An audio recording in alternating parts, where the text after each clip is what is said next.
I almost ignored the brown envelope that slid out of that day's stack of bills. No stamp, no return address, just my name, written in the harsh hand I knew too well.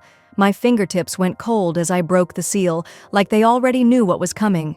Inside, a mourning notice. My father's funeral. I read it 3 times, waiting for a reaction that never came. 10 years had passed since the last word from the Moore family. 10 years since I left Charleston with a swollen face, a diaper bag, and Caleb whimpering in his car seat. I walked away from the man who said he loved me between one fracture and the next. I looked for shelter in the house where I grew up. All I found was a verdict. "You chose this path," my dad summed up before turning his back on me. That's when I knew there was no going back. Now he was gone, and the city that threw me out was calling my name again. Part of me wanted to rip up the invitation and move on. Another part pictured the muffled laughs when I showed up at the service. Laughing at what? That I'd survived? That I'd come back? I took the dare in silence. If my father hadn't offered me a roof while he was alive, his will could at least offer answers. Caleb, now 9, asked why I was packing our things. "We're closing a chapter," I told him, leaving out that some books have to be read to the last page, even when the author's already gone. The next week I crossed the same bridge I'd driven over on that moonless night. The old houses looked smaller, or maybe I'd grown. At the chapel, heads lifted like blades. My mom pressed her lips together. My brothers whispered.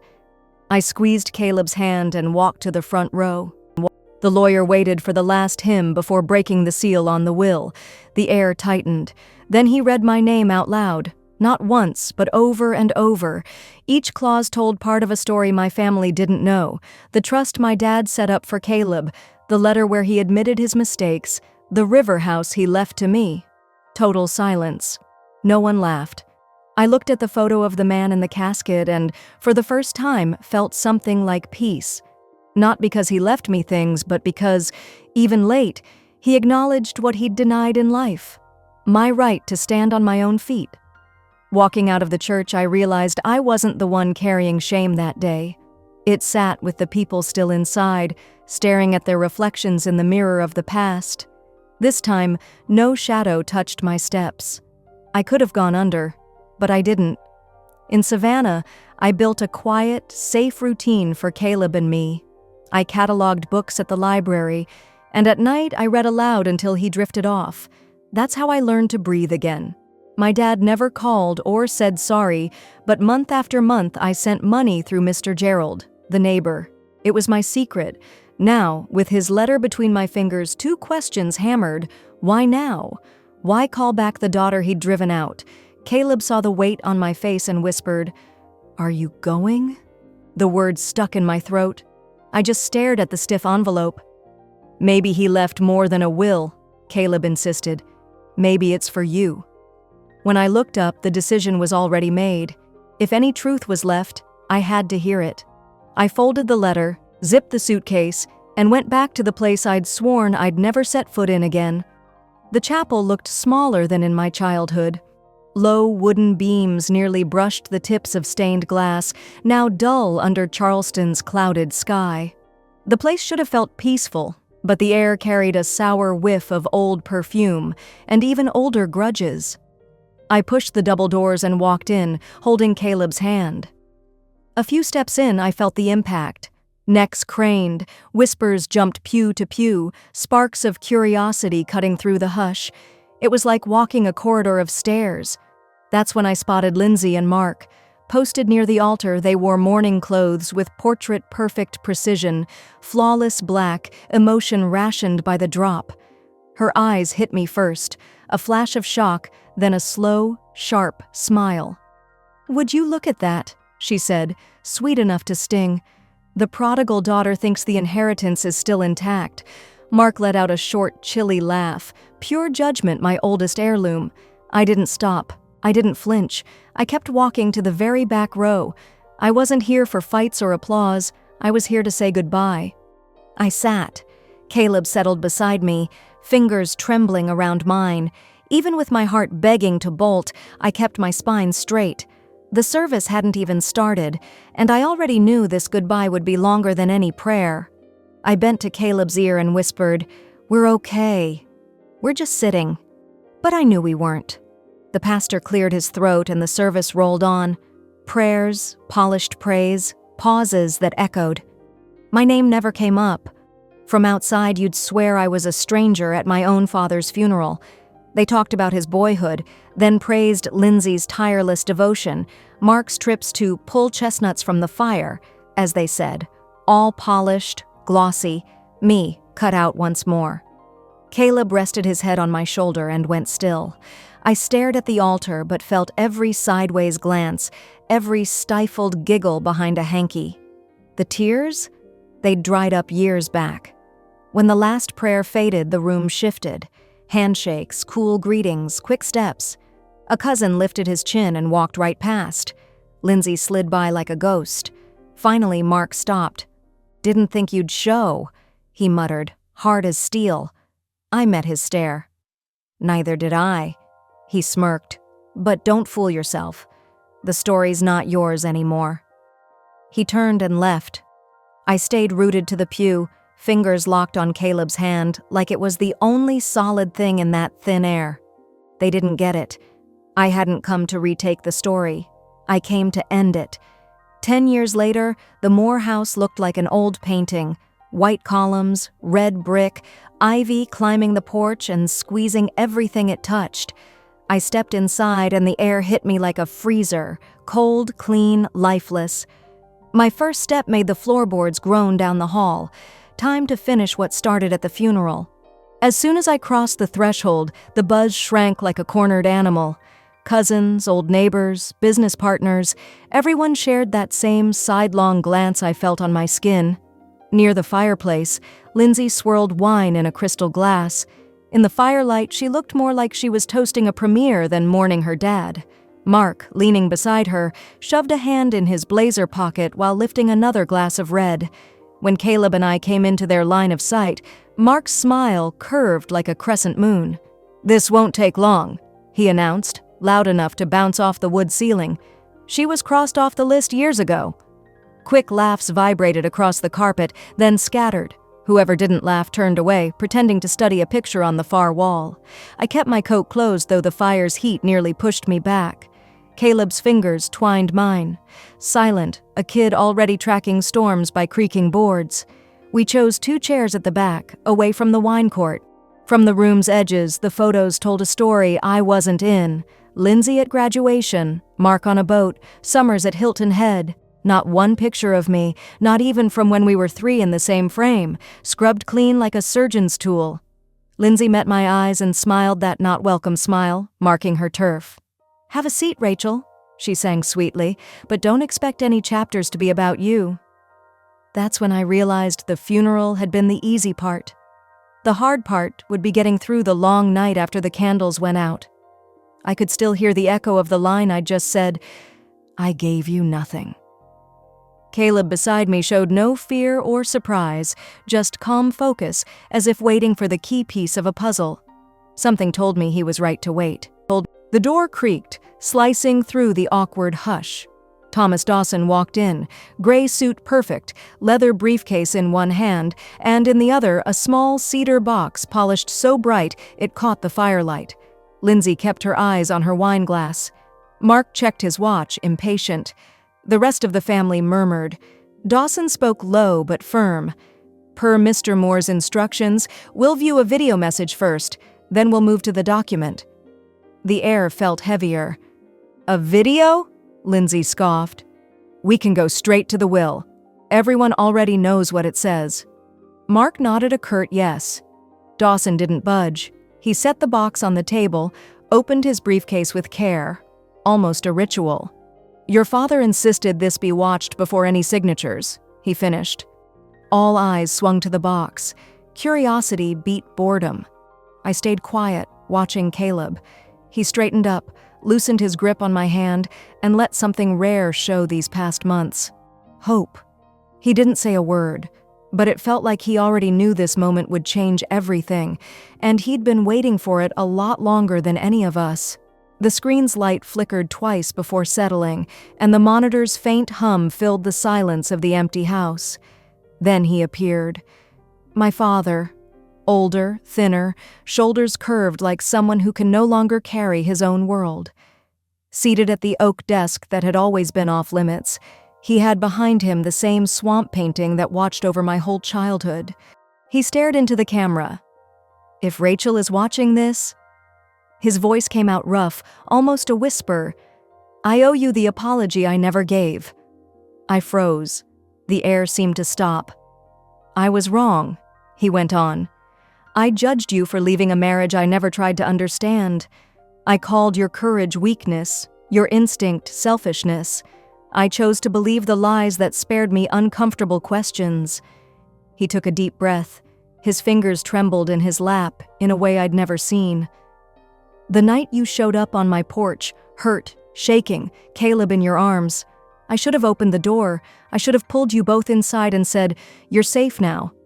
But I let pride shout louder than love. A lump rose in my throat. Caleb, on my left, squeezed my hand with his small, child's fingers.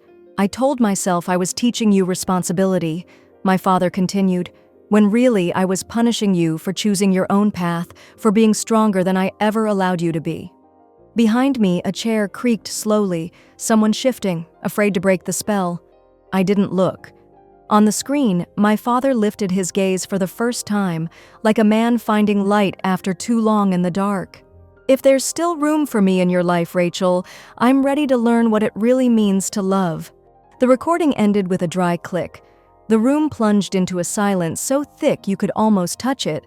That's when I realized that for the first time since I'd set foot in that house, I wasn't alone.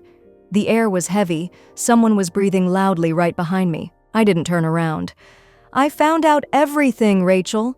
My father's voice sliced through the silence like torn paper. He held up a yellowed envelope. Years ago, Gerald showed up with this, said it was from a friend paying the heating bill. He touched the paper. The handwriting gave you away. My shoulders tightened. You sent money every month. No name, no note, just care. Even when I pretended you didn't exist, you never stopped being my daughter, even when I stopped being your father. My throat burned. I swallowed hard, but the tears slid out anyway. I watched you from afar, he went on. Gerald talked about the library, about Caleb, said he sees the world the way you do, patiently. He smiled, small, tired, and it broke something in me. I don't deserve forgiveness, but I want to leave something behind before I go. He drew a deep breath. I'd change the will.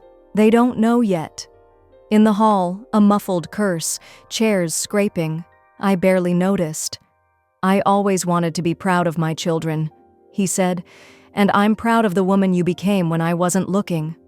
The screen went black. Then it came back, showing his final words. Tell Caleb thank you for letting me be a dad again, even from afar. The room fell into darkness, and the silence doubled in weight. For the first time in 10 years, I heard my father clearly.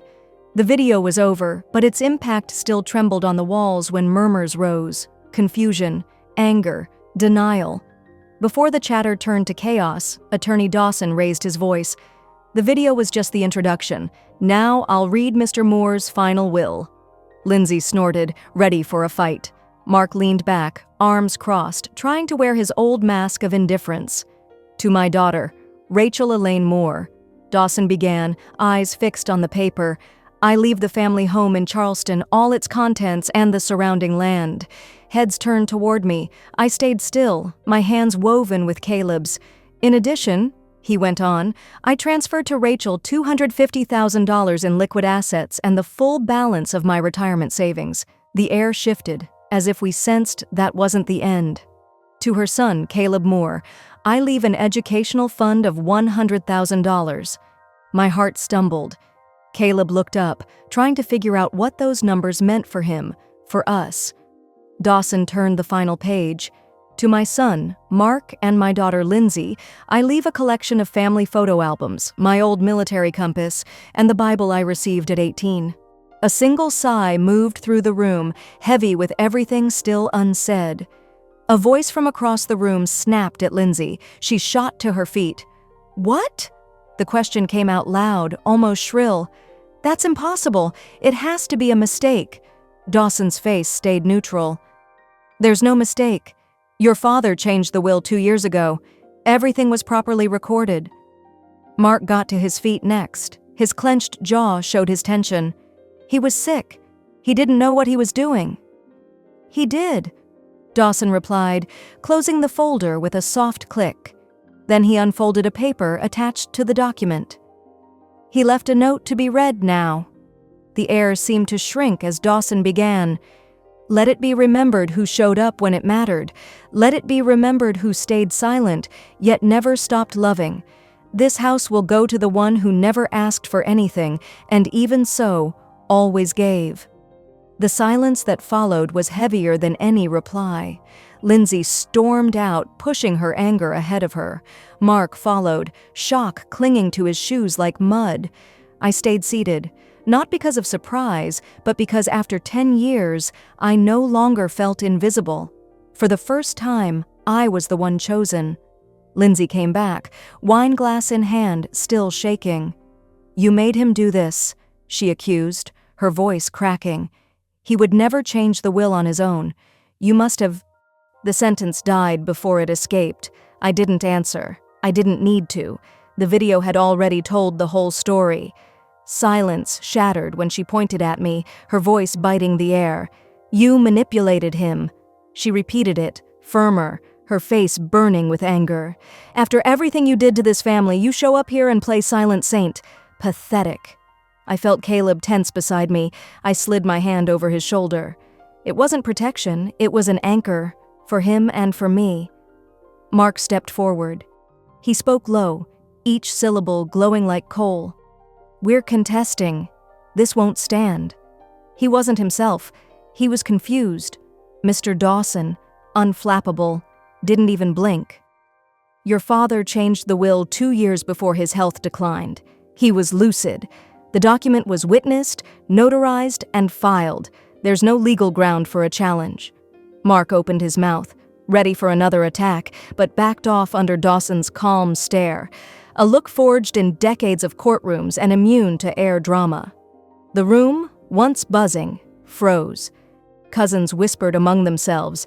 Some slipped out the side door, coats grabbed in a hurry, eyes avoiding mine. It wasn't hatred that made them dodge my face. It was something heavier, shame, maybe guilt.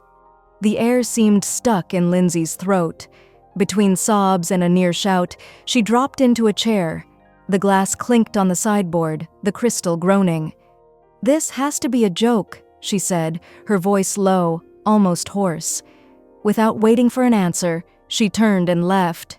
Mark hesitated a second before following her, jaw tight, ready to crack. Then came the emptiness. They'd spent years sure I was dead and buried. Now they were the ones running. The hall settled into a silence that didn't bother or weigh. It just was. I stayed where I was. Caleb was still beside me, his small hand on mine. The grip had loosened but hadn't let go, and I didn't want it to. Voices retreated down the corridor. Doors slammed. Footsteps faded. Only then did I stand and walk to the corner where the old leather armchair crouched under the jutting window, the throne of a man long gone. The leather was worn, joints creaked, his shape was still etched there. I ran my fingers along the edge of the backrest. "Goodbye, Dad. I forgive you," I murmured. There was no lump in my throat, no sting. The words landed, simple, as if they'd always been waiting for the right moment. Behind me, Caleb said nothing. He didn't need to. The fireplace crackled, spreading warm orange across the walls and announcing with every pop that a new night was starting. This time with me standing, alive, ready for whatever came next.